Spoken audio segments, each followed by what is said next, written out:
नमस्कार। आकाशवाणी जयपुर अजमेर से प्रस्तुत है प्रादेशिक समाचार।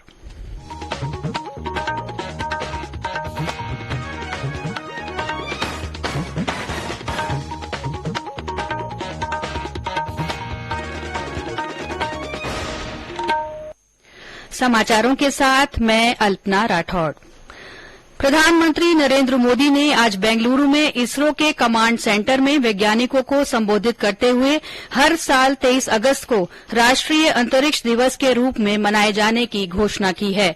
साथ ही उन्होंने कहा कि अब चंद्रमा की सतह पर जिस जगह विक्रम लैंडर और रोवर प्रज्ञान उतरे थे उसे शिव शक्ति बिंदु और जिस स्थान पर चंद्रयान 2 का लैंडर क्रैश हुआ था उसे तिरंगा बिंदु के नाम से जाना जाएगा।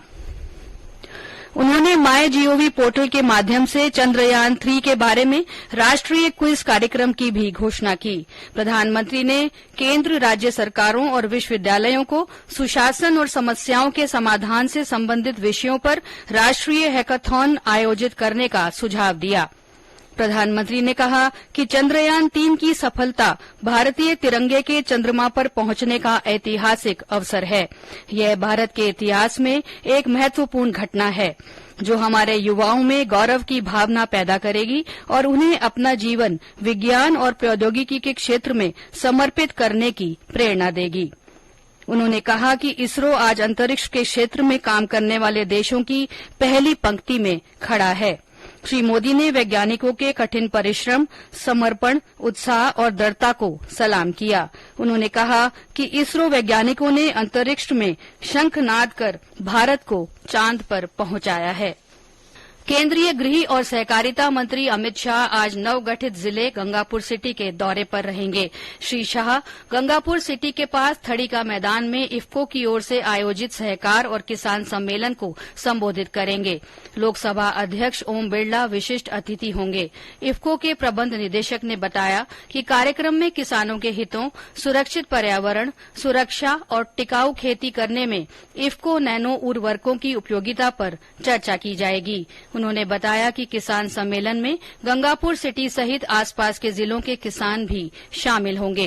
कार्यक्रम को लेकर पुलिस और प्रशासन मुस्तैद है। वहीं श्री शाह के दौरे के लिए भाजपा कार्यकर्ताओं और पदाधिकारियों की ओर से भी व्यापक इंतजाम किए गए हैं।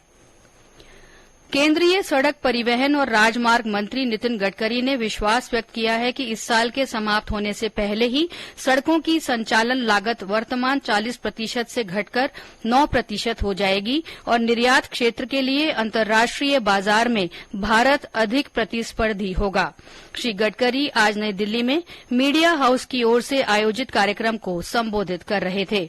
सड़क सुरक्षा के बारे में बात करते हुए श्री गडकरी ने कहा कि सरकार सड़कों पर संकेतों से लेकर चिन्हित करने तक अंतर्राष्ट्रीय मानकों के अनुसार सभी उपाय कर रही है। उन्होंने कहा कि 2024 के अंत तक भारत का राष्ट्रीय राजमार्ग सड़क बुनियादी ढांचा अमेरिकी मानक के समान होगा। प्रधानमंत्री नरेंद्र मोदी कल आकाशवाणी के मन की बात कार्यक्रम में देश विदेश के लोगों के साथ अपने विचार साझा करेंगे। यह इस मासिक रेडियो कार्यक्रम की 104वीं कड़ी होगी। कार्यक्रम आकाशवाणी और दूरदर्शन के समूचे नेटवर्क पर प्रसारित होगा।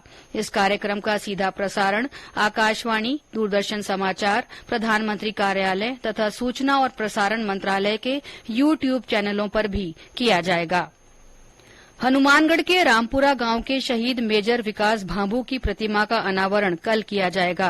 गांव के सरकारी स्कूल परिसर में होने वाले समारोह में केंद्रीय कानून मंत्री अर्जुन राम मेघवाल, सांसद निहाल चंद मेघवाल, भाजपा पदाधिकारी और सेना के अधिकारियों सहित स्थानीय लोग मौजूद रहेंगे। मेजर के पिता ने बताया कि पिछले वर्ष हेलीकॉप्टर क्रैश होने से विकास भांभू शहीद हो गए थे। उन्होंने बताया कि मेजर विकास भांभू को मरणोपरांत शौर्य चक्र से सम्मानित किया जाएगा। प्रधानमंत्री नरेंद्र मोदी के भाषणों पर केंद्रित सबका साथ, सबका विकास, सबका विश्वास पुस्तक का आज मध्य प्रदेश के भोपाल में विमोचन किया जाएगा। भोपाल के Kushabhau Thackeray international convention centre में आयोजित विमोचन कार्यक्रम में केंद्रीय सूचना और प्रसारण मंत्री अनुराग ठाकुर उपस्थित रहेंगे। आज भारत रत्न और नोबेल पुरस्कार से सम्मानित मदर टेरेसा की जयंती है। इस अवसर पर मुख्यमंत्री अशोक गहलोत ने एक ट्वीट संदेश में उन्हें नमन करते हुए कहा कि सेवा, सद्भाव और संवेदनशीलता से अपना और दूसरों का जीवन कैसे खूबसूरत बनाया जा सकता है, मदर टेरेसा का जीवन इसका प्रत्यक्ष उदाहरण है। इसके साथ ही प्रादेशिक समाचार बुलेटिन समाप्त हुआ। नमस्कार।